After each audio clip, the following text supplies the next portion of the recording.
Só que a rodada de sábado foi generosa para o Cruzeiro. Dos 3 times que estão à frente do time do Diniz ali na disputa pelo G6, nenhum venceu. Vamos começar com o Cruzeiro, já direto na Toca da Raposa, onde está Giovana Pires. Porque a turma do Diniz ganhou uma folga, mas termina hoje. À tarde já tem treino, não é isso, Giovana? Boa tarde, me conta.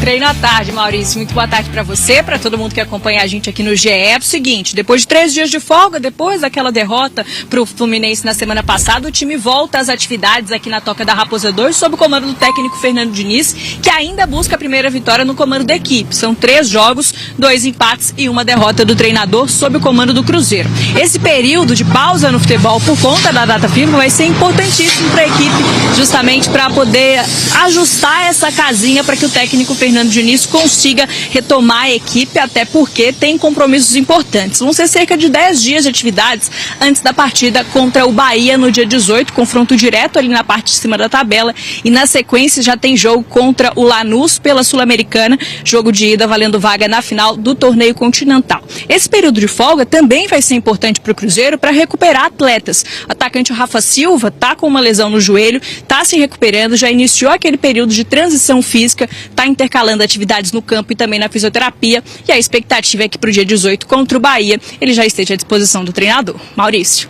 Tá certo, Giovana. Muito obrigado pelas informações. Bom trabalho pra você. Falando de Campeonato Brasileiro, o Cruzeiro jogou na última quinta, né? Só que a rodada de sábado foi generosa pro Cruzeiro. Dos 3 times que estão à frente do time do Diniz ali na disputa pelo G6, nenhum venceu. São Paulo e Bahia perderam e o Internacional empatou. Como a Giovana disse, o próximo duelo do Cruzeiro é contra o próprio Bahia. No dia 18, o Diniz vai ter 2 semanas aí pra preparar esse time.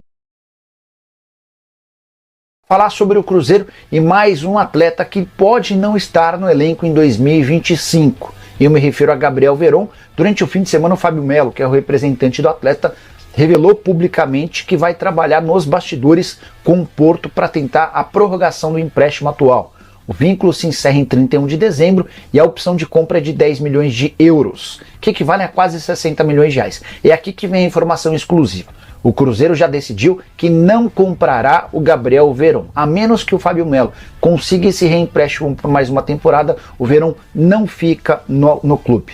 Por mais que o Cruzeiro tenha percebido uma evolução do jogador, são 27 jogos, 4 gols e uma assistência. Na atual temporada ele voltou melhor depois do período de contusão e tem sido titular com bastante frequência. O Cruzeiro entende que o investimento é muito alto para alguém que não conseguiu ser protagonista em nenhum momento da temporada. Então, as situações são as seguintes: ou ele renova esse contrato de empréstimo e fica por mais um ano, ou o Cruzeiro vai abrir mão do atacante de 22 anos de idade, que já chegou a ser eleito o melhor do mundo na categoria sub-17. Só a saideira sobre esse assunto: os 2 alvos que o Cruzeiro busca nesse momento são exatamente para a função do Gabriel Veron. Atacantes de velocidade, bom drible, um deles inclusive promete abalar as estruturas de Belo Horizonte, como disse Pedrinho BH depois de mais um tropeço do time dentro de campo, a derrota para o Fluminense. E vocês ficariam com Gabriel Veron a que custo? A que custo, Gris? A que custo o Veron permanece? Eu acho que o ideal é tentar um reempréstimo, né? Mais um empréstimo para dar a ele mais tempo, talvez sem a lesão, com o time mais organizado, com os outros reforços e tudo, para que ele possa mostrar de fato o que vale. Agora, assim, os 10 milhões de euros é impensável, né? É um valor muito alto, é o valor de jogador que tem que decidir jogo para você semana sim, semana não. Não tem acontecido com o Verona. Eu acho que teria que ser perto de metade disso aí para valer a pena financeiramente uma compra nesse momento. Mas o cenário ideal, não tenho dúvida que para todo mundo, para o Cruzeiro e para o Verón, seria mais um empréstimo. Um reempréstimo vale, Cabidão? Vale, ajuda. Ajuda, né? Não resolve, mas ajuda. Mas 10 barão é muito dinheiro, né, cara? É muito dinheiro. Eu tô tentando ver aqui o valor que o Porto... Foi 11? O Palmeiras, 12 milhões de euros. 12 milhões de euros que o Palmeiras levou do Porto. E o Porto tá querendo, na verdade, recuperar uma parte desse investimento, né? Mas eu acho que, dependendo, ele vai amargar um prejuízo gigantesco com o Verón, viu? E acho bem possível, tá? Esse reempréstimo. Você acha? Acho bem possível. No Porto ele não joga, gente. Ontem eu tive a oportunidade de ver o jogo do Porto contra o Braga. Não joga, gente, não joga. Tem o brasileiro, o Galeno lá, que tá jogando muito e tal. Tem alguns pontinhos lá muito bons também. Não vai, gente, não vai jogar lá. Então pode ser bom pro atleta, bom pro Porto e bom pro Cruzeiro um reempréstimo, Sim, né? sim. Por isso que Fábio Melo está intermediando isso aí e quem sabe uma permanência por novo empréstimo. Mas o que interessa ao torcedor do Cruzeiro é saber o que o técnico Fernando Diniz vai fazer aí durante esses dias que ele terá para poder preparar o Cruzeiro para a volta aí no Campeonato Brasileiro no dia 18 às 9h30 da noite no Mineirão contra a equipe do Bahia. Os jogadores do Cruzeiro que tiveram folgas aí na sexta, sábado e domingo voltam aos treinamentos hoje à tarde na Toca da Raposa 2 e aí o Cruzeiro vai liberar a programação das semanas. Mas posso adiantar aos senhores o seguinte, o Cruzeiro terá treinamentos intensivos, né? Segunda, terça, quarta, quinta, sexta, sábado, talvez uma folga no domingo e depois na outra segunda, aí a semana inteira até o jogo contra a equipe do Bahia no Mineirão, jogo esse que o Cruzeiro precisa voltar a reencontrar o caminho das vitórias. Bom, os torcedores do Cruzeiro que seguem aí também apreensivos, né, com o futebol que o Cruzeiro tem jogado, lembrando, o Cruzeiro volta pelo Campeonato Brasileiro no dia 18 e depois no dia 23 e no dia 30 decide aí a sua sorte se vai ou não avançar para a final da Copa Sul-Americana. Lembrando que a final da Sul-Americana é um jogo só, mas antes o Cruzeiro precisa se classificar para essa final e o técnico Fernando Diniz terá que dar a sua cara para o Cruzeiro com esse tempo aí, com essas 2 semanas que ele terá para preparar o elenco celeste. Bom, o Pedro Lourenço, que na semana passada ele estava entregando uns prêmios, né, uns carros lá nos supermercados BH, e aí ele em entrevista aos nossos companheiros do Tempo, ele disse que o Cruzeiro fará contratações grandes, que contratará jogador aí para parar o estado de Minas Gerais. É o Pedro Lourenço com aquele jeito dele, né? Ele não se controla, fala mesmo, enfim, a gente sabe da emoção do Pedro, ele que é o dono do Cruzeiro, e tem um detalhe, esse tipo de declaração gera aquela expectativa absurda no torcedor do Cruzeiro. Eu queria saber de vocês a respeito disso. E aí, essas declarações do Pedro Lourenço trazem ainda mais responsabilidade para o trabalho dele, do Alexandre Matos, do Pelaipe, do Pedro Júnior, enfim, do Edu Dracena, de toda a cúpula celeste? Ou não tem nada a ver o que ele falou ali nos microfones, fica por isso mesmo? Ou os torcedores seguem de fato esperançosos com essas contratações mirabolantes? Ô, Cabidão, você viu a pergunta do Adroaldo aí, né? Eu tenho certeza que você vai responder. Aliás, eu vou deixar você responder primeiro para depois eu dar a minha opinião. Mas ele disse, vou até pegar as palavras dele aqui. Eu acho que a opinião vai ter convergente. Vai. Ele foi até a Rádio Liberdade também, que ele deu uma entrevista, ele falou: vamos trazer um nome para dar uma balançada em Minas Gerais. O torcedor fica todo arrepiado. Eu já começo a pensar em coisa maior do que eu estava pensando, tá? É porque, CJ, vamos lá, a questão aqui da expectativa, ela é importante, né?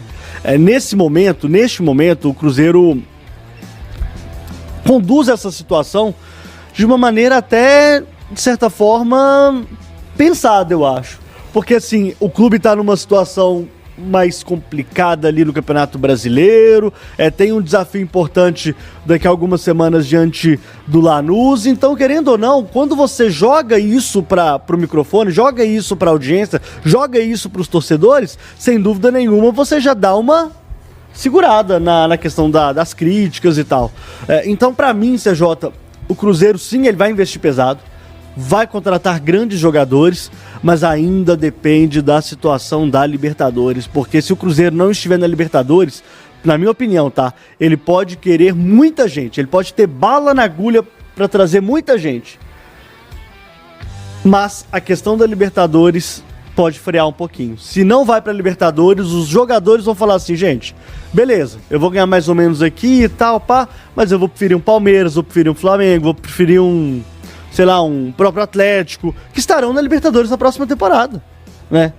Eu tô falando até mesmo do Atlético com uma pulga atrás da orelha também, porque eu não sei se vai também não, tá? Então a situação para Minas ano que vem é bem complicada em relação a uma vaga Libertadores. Eu acho que vai ser mais difícil em relação principalmente ao brasileiro. Então, CJ, você gera uma expectativa, mas gera uma expectativa também para virar uma cortina de fumaça pro momento que a gente tá vivendo agora no Cruzeiro. Você acha que isso pode ser para chamar a atenção? Eu acho desviar o foco? Então, vamos lá. Eu acho que isso é o perfil do Pedro Lourenço.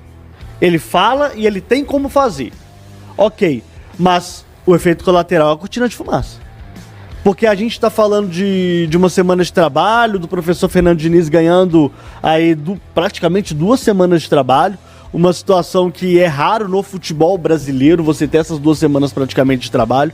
E aí a gente tá falando de 2 semanas cheias de trabalho. E a gente está falando aqui das possíveis contratações que o Cruzeiro pode ter no que vem. Interessante sua colocação. Nós ainda tem outubro inteiro, novembro todo, dezembro todo tem abertura de janela ali, A gente tá falando do mercado. Nós estamos falando do mercado, sendo que o técnico que chegou aí não conseguiu vencer ainda. Sim. E esse tipo. Mas interessante sua colocação. Uma vitória nas últimas 10 partidas ou 9 partidas pelo Campeonato Brasileiro, cara, é muito pouco. É muito pouco. Então, querendo ou não, CJ, é claro que as expectativas do torcedor elas ficam nas alturas. Isso é óbvio. Fica na altura porque é óbvio, gente. É muito dinheiro que tá envolvido nisso aqui. Agora, tem que tomar cuidado também com o tamanho da expectativa, porque expectativa é pessoal e intransferível. Esse é um grande problema. Eu acho que, eu discordo um pouco do Cabide, eu acho que o Pedrinho fala porque ele fala, gente. Ele não fala. Ele tá ali, é dele. O time, eu tenho dinheiro, eu falo. A língua dele, ninguém segura. Não. Eu acho que, não sei se ele pensou, se é uma estratégia pra tirar foco, eu não consigo enxergar dessa forma, não. E aí a expectativa, balançar Belo Horizonte, que ele usou a expressão. Minas Gerais. Balançar Minas Gerais, aí sobe muito o patamar. Por exemplo, o Gabigol balança Minas Gerais? Pra mim, balança. Sim. Balança. Pra mim, Seria um jogador de balançar Minas Gerais? Acho que balança. Balança seria a transferência do ano. Dudu, aquele momento. O momento do Dudu, sim. Balançou o Brasil, gente. Mas não, o Gabigol balança o Brasil. Brasil. Qualquer transferência do Gabigol pra onde for. O Dudu naquele momento e o Gabigol mesmo agora. Você tá falando de um dos maiores ídolos do clube mais rico com mais torcida do país. Vai onde ele chegar. Eu até fiz um questionamento aqui que eu tava na dúvida, né? Vocês me convenceram. Eu até acho que muita gente vai olhar e falar assim, pô, Gabigol, legal, tal, mas não sei se vai render. Ele vai gerar dúvidas pelo desempenho dele recente, mas ele tem uma história, mas é uma contratação que vai mexer. Mas aí fora disso não tem como baixar disso, né? Quando você fala em balançar Minas Gerais, é impossível de Gabigol pra cima, né? Que você tá querendo falar. Exatamente. Então cria-se uma expectativa gigantesca no torcedor. E aí tem que cumprir. Tem que cumprir, senão o torcedor vai cobrar. O homem tem bala na agulha pra cumprir. Então, né? Mas aí não é só dinheiro. Que às vezes foge, tem um monte de coisa que aí. A Libertadores é um pequeno detalhe. Não sei se é o principal, mas é um pequeno detalhe. Vai jogar a Libertadores? Não vai. É um primeiro detalhe. Eu acho que a Libertadores faz ganhar leilão, cara. Isso, é um difereal. Então esse leilão, é um dos detalhes. Quem mais está na concorrência? Qual que é o valor financeiro? O que vai pagar? Qual time que você está montando? Tem algumas variáveis que vão influenciar na vinda ou não de um jogador para balançar Minas Gerais. Cara, mas eu concordo. Eu sei que uma Libertadores pro Cruzeiro, Grice, pode aumentar muito o investimento, pode fazer muita diferença. Não. Pode fazer diferença. É o poder de convencimento. Mas eu acho que esse alto investimento ele vai existir com ou sem Libertadores. Vai, também acho. Não esqueça de inscrever-se no canal e deixar o seu like no vídeo e ativar o sininho, para não perder nenhuma novidade do Cruzeiro.